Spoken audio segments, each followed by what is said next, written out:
"You're a disgrace," my dad yelled as I was kicked out of my own home. 15 years later, my cousin's lie unraveled, but it was too late. My name is Nathaniel Hayes, and when I was 22, one falsehood broke everything I believed I understood about family, love, and trust. I was a senior in high school, with my entire future ahead of me. My parents, David and Martha, were always proud of me for aspiring to the profession of architecture. At least, I think they were. Then one night, my cousin Chloe sat in our living room, her hands trembling and tears streaming down her face. She turned to my parents and stated, "Nathaniel got me pregnant." I recall giggling in surprise. "Chloe, stop. That's not true, and you know it," I pleaded, my voice cracking. But Chloe buried her face in my mother's arms, sobbing. My father stood there, his face contorted with wrath. "Pack your belongings, Nathaniel. You will not disgrace this family any longer." I went to my knees. "Dad, please. I didn't do this. Just give me a DNA test when the baby comes. You'll see the truth." My father looked away. My mother screamed, "How could you do this to your own cousin?" Then, with tears in her eyes, my girlfriend Sophia murmured, "I can't believe you. I don't even know who you are," as she walked out. By the morning, everyone at school knew. The stares, whispers, predator, manipulator, and liar. Each phrase pierced deeper than the previous. I couldn't handle it. I dropped out of school only weeks before graduation, leaving town with only a duffel bag. I drove 4 states away, stayed in inexpensive hotels, and found employment on construction sites. Long, terrible days in the sun, but I was determined to survive. Years passed and I worked my way up. I saved every dime, learnt every trade, and started my own business. From the outside, I seemed like a success story. But inwardly, I felt the weight of betrayal. When my father died, no one contacted me. I discovered out a week later while going through Facebook, gazing at images of a funeral I hadn't been invited to. Meanwhile, Chloe thrived. My parents, out of remorse, paid for her education. She married Alex, a polished lawyer, and they created the ideal life. Holiday greetings, happy family photographs, all I had hoped for. Then, just weeks ago, their son Max became seriously ill. He required a liver transplant. Chloe was not a match. Desperate, my brother James offered. Seeing as we have the same blood type. He contacted later and said, "I figured if he's really your boy, I had to step up." However, when the physicians tested him, bewilderment filled the room. The doctor added, "You're not a match, and there's no biological relationship between you and the child." That's when the truth hit. Max is not my son. He never was. Chloe had lied. And for 15 years I bore the consequences for something I never did. Now my phone won't stop buzzing. My mother is weeping on voicemail. "Danny, please come home.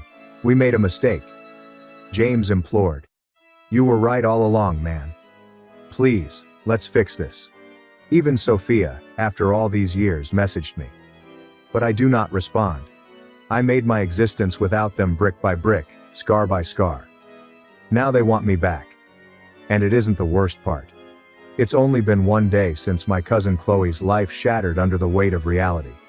For 15 years, I carried it like a stone chain around my chest, pulling me down into quiet, resentment, and a life I made on my own as my family turned away. I believed exposing her lies would set me free. Instead, I feel as if I'm trapped in a strange limbo, neither vindicated nor at peace, but somewhere between wrath and tiredness. I had a terrible time sleeping that night after learning the truth. My phone flashed up constantly on the bedside table, buzzing so often that it banged against the wood like an incessant alarm. Calls, voicemails, messages, and my mother, brother, uncles, aunts, and cousins, who had not spoken my name in over a decade, all remembered my existence. I left it there and gazed at the ceiling, my chest tight with the flow of memories. The sharpest of all was the night when Chloe, teary and shivering, said the words that destroyed my life. "Nathaniel got me pregnant." At the time, I was 19. 19. With my entire future ahead of me, grades good enough for scholarships, and admission letters ready to be opened. Within weeks of her deception, it was all gone.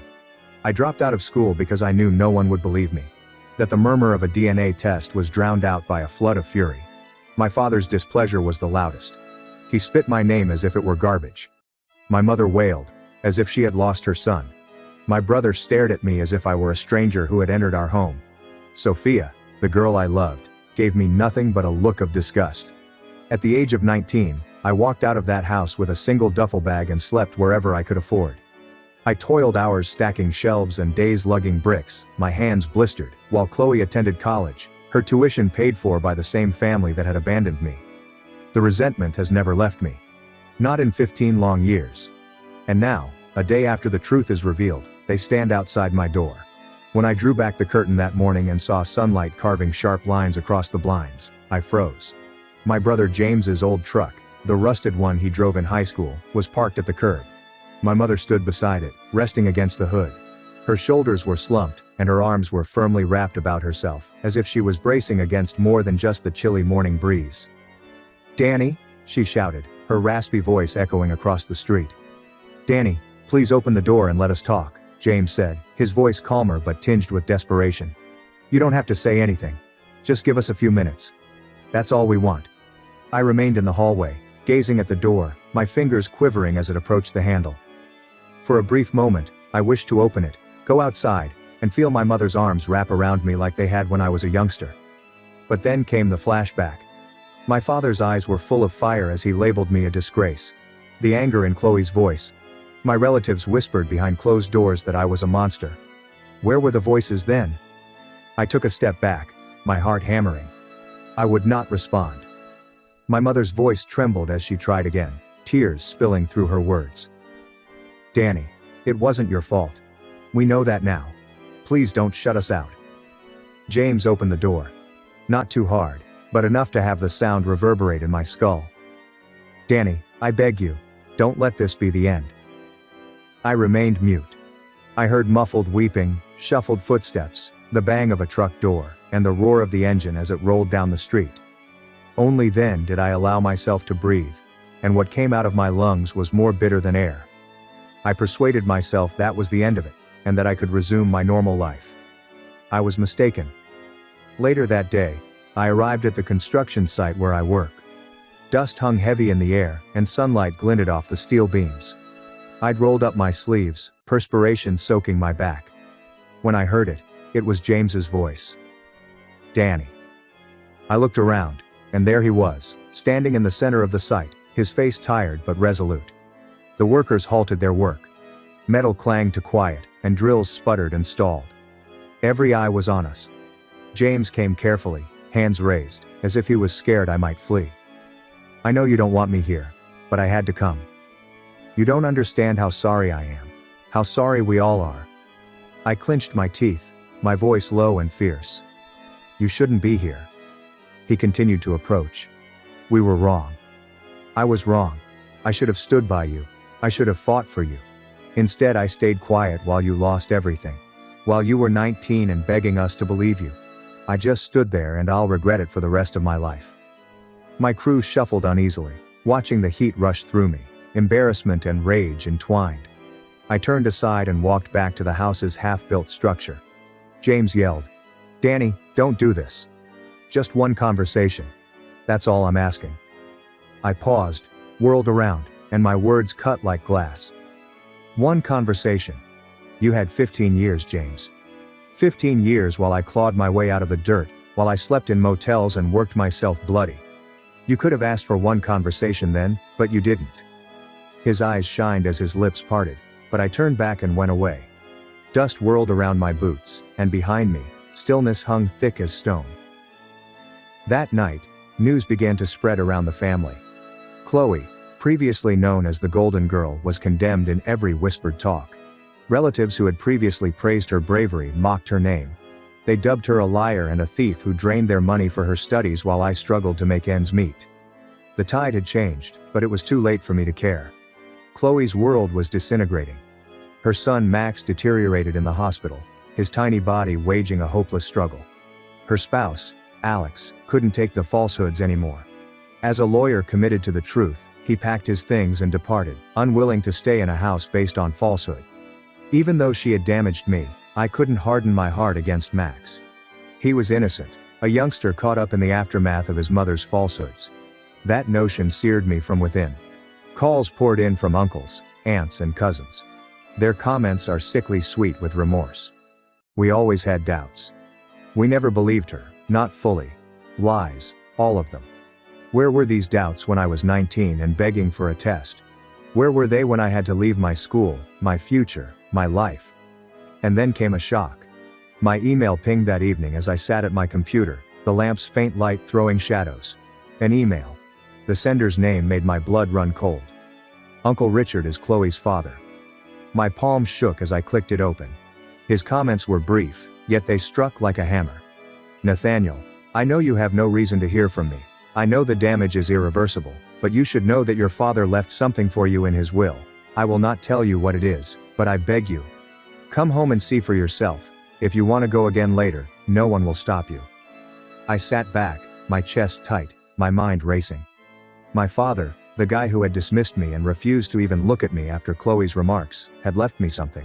Why was there guilt? A harsh reminder of what I'd lost. Was it anything else entirely? For the first time in 15 years I felt unsure. Should I go? Should I check what he left me? Should I let the past rot where it belongs? I don't have the solution yet. But I do know this. The narrative isn't over. And for all of you who have been following me thus far, I guarantee there will be more updates.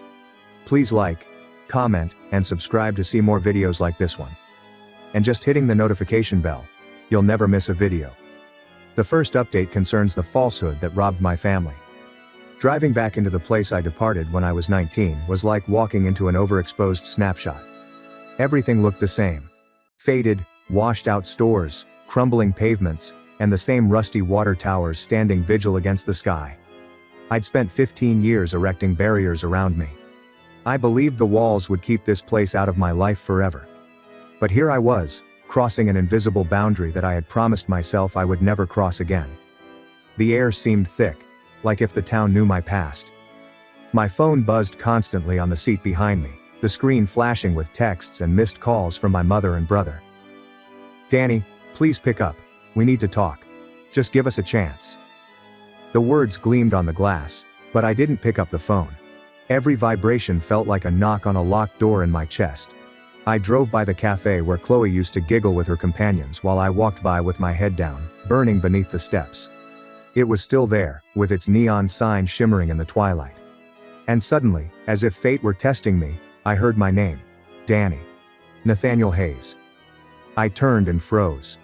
Tom Harris and Caleb Reed, two faces I hadn't seen since high school, were heading down the sidewalk toward me.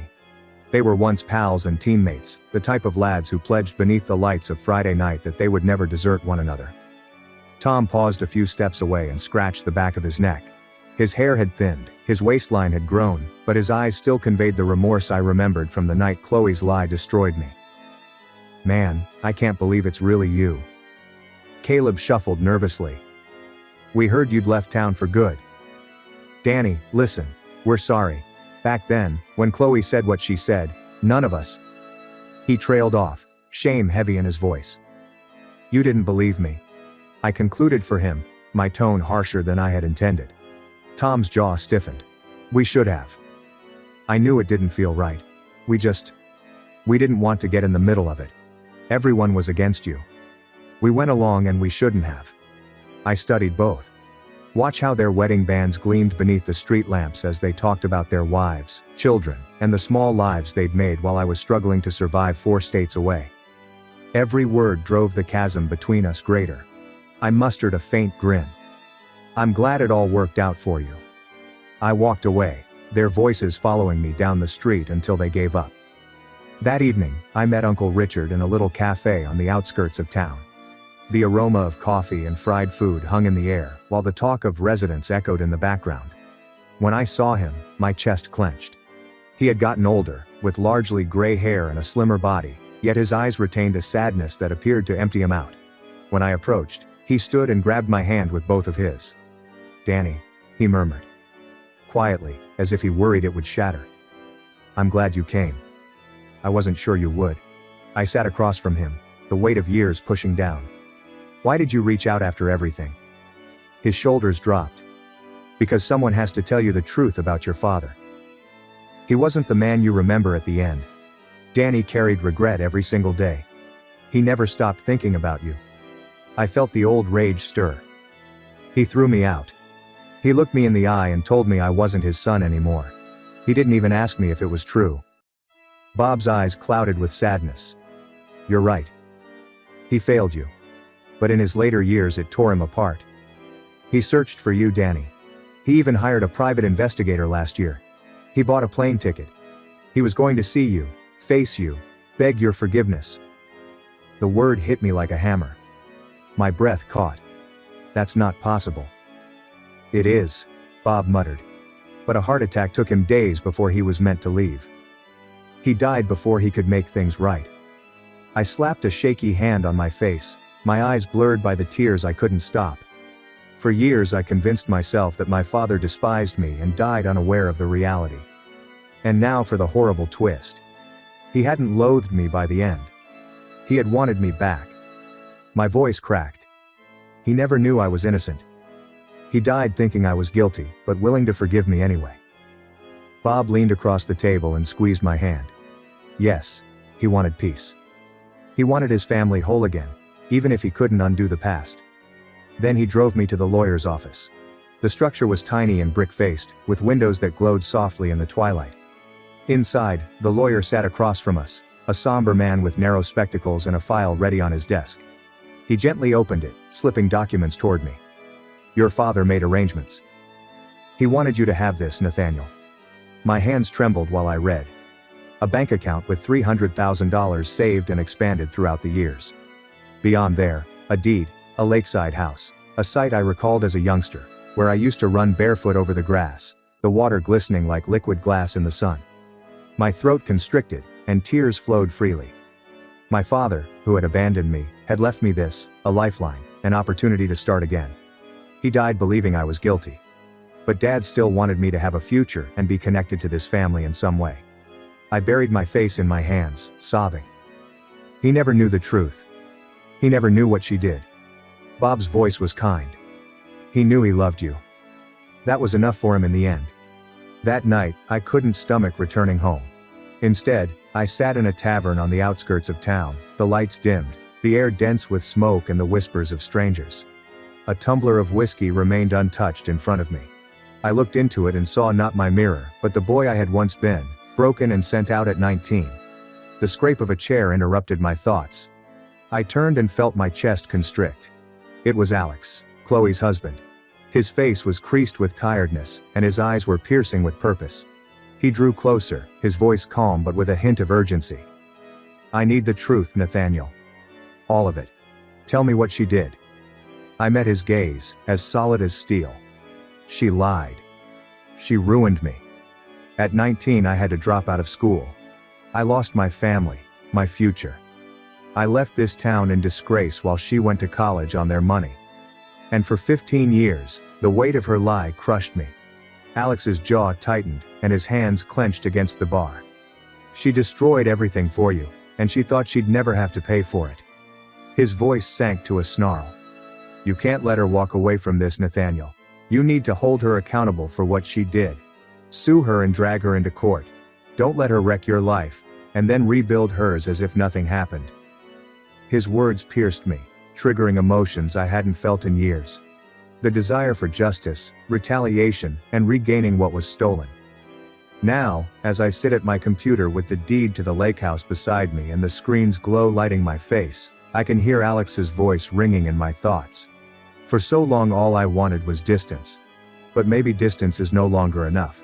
The narrative is far from done. And for those who are following along, I guarantee additional updates. The second update sees the mysteries finally being revealed. Sleep eluded me that night. I tossed and turned on the mattress of the half-renovated lake cottage. The ceiling fan clicked quietly above me, like a ticking clock that I could not stop. Every time I closed my eyes, I saw my father's expression. Lines deeper than I recalled, eyes clouded with the despair that had followed me to exile. He had gone to his grave believing I was guilty. That was the fact that choked me more than anything else. Another fact was making its way to the top. One of my cousins had been hiding for almost a decade. The storm broke the next afternoon. Gossip spread rapidly from the hospital halls, whispered by nurses, overheard by guests, and carried like wildfire across the little town. It came to me via a late-night message from an old high school friend, Matthew, whom I hadn't spoken with since I was 19. Dan, the note stated, you need to know this. She tested 7 men. 7. They eventually located the genuine father. I'm Halverson, the gym teacher. Can you believe it? I dropped the phone and stared into the dark light of the room, the name ringing in my head. Mr. Halverson, our gym instructor, the man who had yelled at me to sprint until my lungs burned, smiled at me when I struggled with the pull-up bar, and lived on the outskirts of town in that dismal house with peeling siding. My cousin had shattered my life by pointing a shaking finger at me despite the fact that she had always been with him. Rage, icy and suffocating, rushed through me. I remembered my father's face, my mother's angry remarks, and my brother's quiet. Everyone believed her. And all this time, the truth had been simmering below the surface. The next morning, I found myself in the office of Richard Crowley, a lawyer suggested by a former colleague. His office smelled of dust and leather, and the walls were lined with heavy volumes that had not been touched in years. He urged me to a chair and looked at me with piercing, searching eyes. Tell me everything, he asked. I did. Every information poured forth. The allegation, my family's treachery, the lover who fled, and the years of exile. Richard listened attentively, his pen scraping over a yellow legal pad. When I finished speaking, he leaned back and tapped his pen against the surface. Nathaniel, you have a case. This isn't just a personal tragedy. This is defamation, libel, and damages stretching over 15 years. Your cousin's lie cost you your education, your reputation, and your family. Now with the DNA evidence and the hospital gossip confirming the truth, we have leverage. A strong case. If you're willing to fight, I can help you. I gulped hard, my hands shaking. For the first time in years, I felt a fire inside me. Not just wrath, but purpose. I left his office and headed to the lake cottage, my father's final present. It appeared weary, as if waiting for someone to love it back to life. Cracked shutters hang freely. The porch steps sagged, and ivy climbed the walls as if it had taken control. I stood there, the key in my palm, talking into the still air. You wanted me to have this, Dad. Maybe this is where it begins again. Renovating my home became my therapy. The smell of sawdust, the sensation of sandpaper polishing aged wood, and the gratifying thump of a hammer on nails. It kept me calm, but it also brought me face to face with spirits. One afternoon, I went to the local hardware shop to get paint and tools. And there she was, Laura, my ex. The girl who had once held my hand under the bleachers, promised me forever, and then dropped me like a stone when my cousin's falsehood poisoned the air. Her hair was short and nicely groomed, and a gold wedding band glistened on her hand as she rang up a customer. She halted for a second, gazing at me as if she'd seen a ghost. Nathaniel. Her voice broke, the same voice that had once murmured love in my ear. I didn't know you were back. I clasped the goods in my hands, every muscle tense. Laura, I said bluntly. She took a step closer, her eyes sparkling. I'm so sorry for everything. I was 19. I didn't know what to believe, and I was scared. I should have stood by you, but Her words became noise. The betrayal still stung too deeply. I dropped the products on the counter, slipped the cash over, and turned away. Nathaniel, please, she pleaded, despair in her voice, but I walked away without looking back. My chest felt like it was collapsing in, but I refused to let her have the joy of seeing me crumble. That night, in the stillness of the study facing the dark lake, I unlocked my laptop. I had been carrying the weight of quiet for 15 years, but I was tired of hiding. My fingers trembled as I typed, describing every aspect of my trauma. The allegation, the exile, the years spent rebuilding my life while my cousin profited handsomely from my parents' guilt. I finished with the truth. The DNA test revealed that I was never the father. Then I pushed the publish button. By dawn, my phone had exploded. Notifications came in by the hundreds. Old classmates, who I hadn't heard from in years, were tagging, commenting, and sharing. Nathaniel, I'm really sorry. We should have known better. You did not deserve this. She completely damaged your life and got away with it. Unbelievable. Even those who had formerly mocked at me in the corridor expressed regrets. Some tagged my cousin personally, demanding answers. Then I saw it. My younger brother James had said, "I'm sorry, Dan. I should have been there. I should have told you about Dad. I don't expect forgiveness." His words cut me like a razor. That evening, he arrived to the lake home. I saw him standing by my truck, the setting light throwing a golden shade across his face. He looked older, burdened down by remorse, and his voice was barely above a whisper. "Dan," he answered. "Please, can we talk?" I crossed my arms and tightened my chest. "What's left to say?" He gulped. I was a youngster too. I didn't know how to handle it.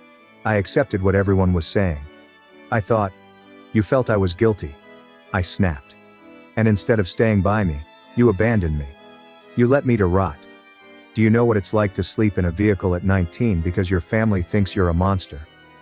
His eyes were filled with sorrow. "I regret it every single day. I swear I do, but I can't undo it." "You can't," I said coldly. "And you can't give me back what I've lost. My education, my father, and my life. You didn't even tell me he was dead. Do you know how much I hate you for that?" James's shoulders dropped. "I was wrong. I was a coward. I don't expect forgiveness, but please don't shut me out forever." I turned away from him, the agony in my chest terrible. "You're 15 years too late, James."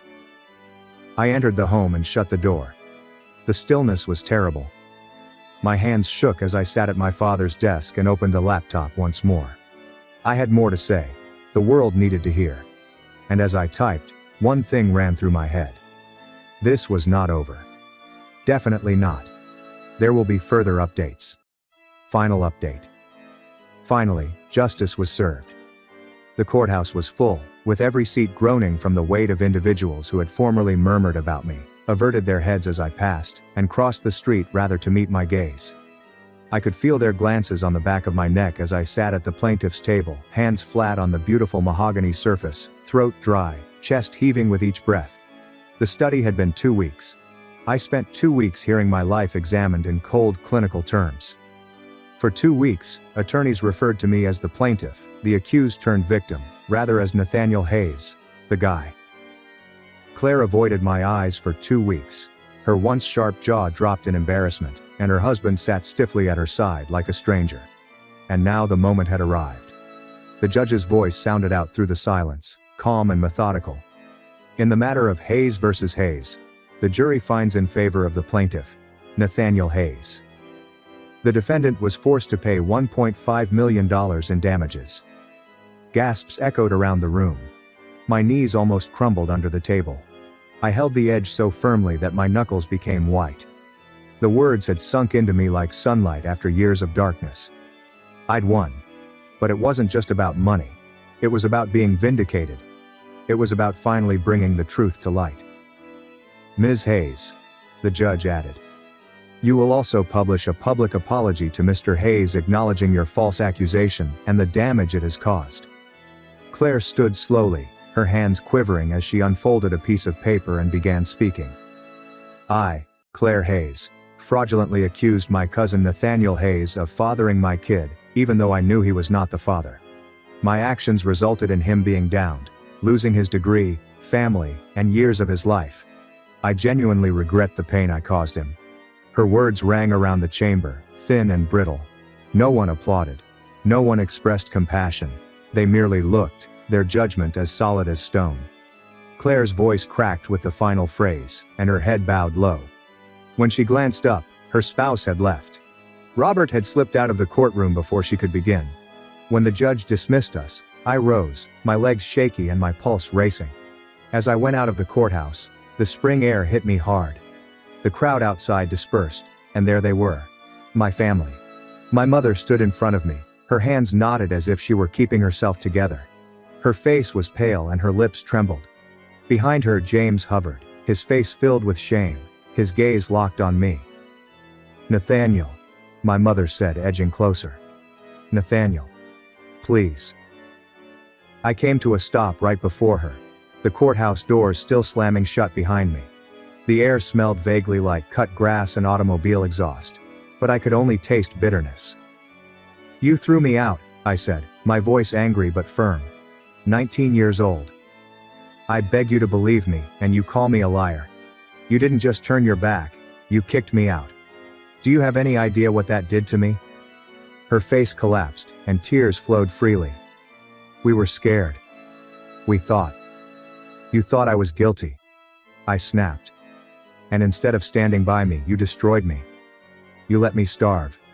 You let me freeze. I was a boy, Mom. Your boy.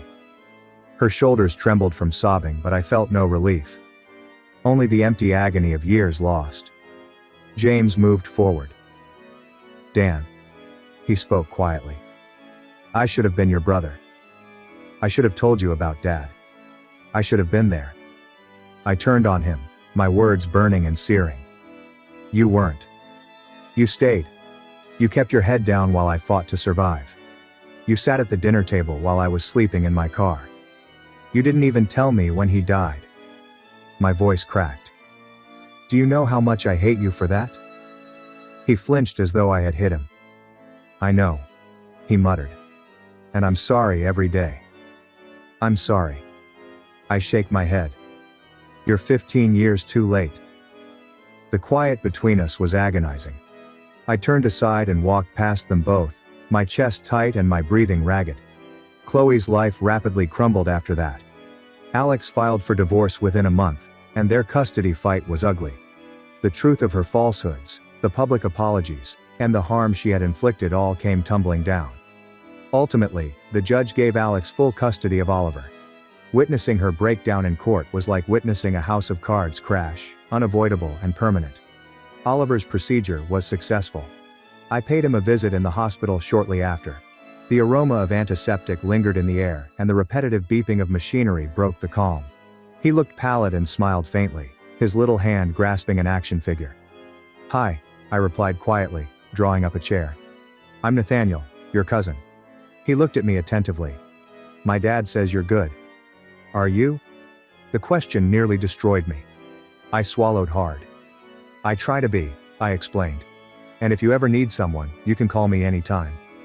His eyes brightened and he nodded.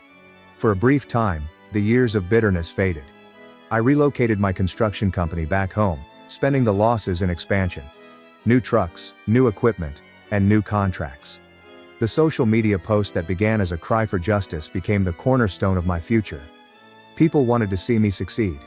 Jobs flooded in, and within a year, my firm was one of the most reputable in the state. I drove past the lake house one evening, the porch lights shining brightly against the water. I thought about my father. He didn't survive to see me vindicated, but his dying gift gave me the opportunity to rebuild. I muttered into the darkness, I'm trying, Dad. I'm really trying. Chloe, meanwhile, became a pariah. In town, she went by the moniker Poison. She lost her position at the legal firm. Her friends stopped calling, and her relatives murmured her name in hatred. She went through the streets, her head lowered. The once proud woman is reduced to murmurs and pitying looks. As for me, I began therapy. The first session was difficult. I sat stiffly on the chair, looking at the clean clock ticking on the wall, the aroma of lavender thick in the air. But gradually, I began to process the years of wrath, sadness, and shame. Slowly, I started to heal. My family is calling me rather frequently right now. I let the phone ring before responding, keeping talks brief and polite. I wasn't prepared to sit across from them. Wasn't prepared to share a table or a meal. But I said, baby steps. It was the first time in 15 years that I wasn't defined by a falsehood. I wasn't the boy who was kicked out. I was Nathaniel Hayes, a guy who had endured, fought back and succeeded.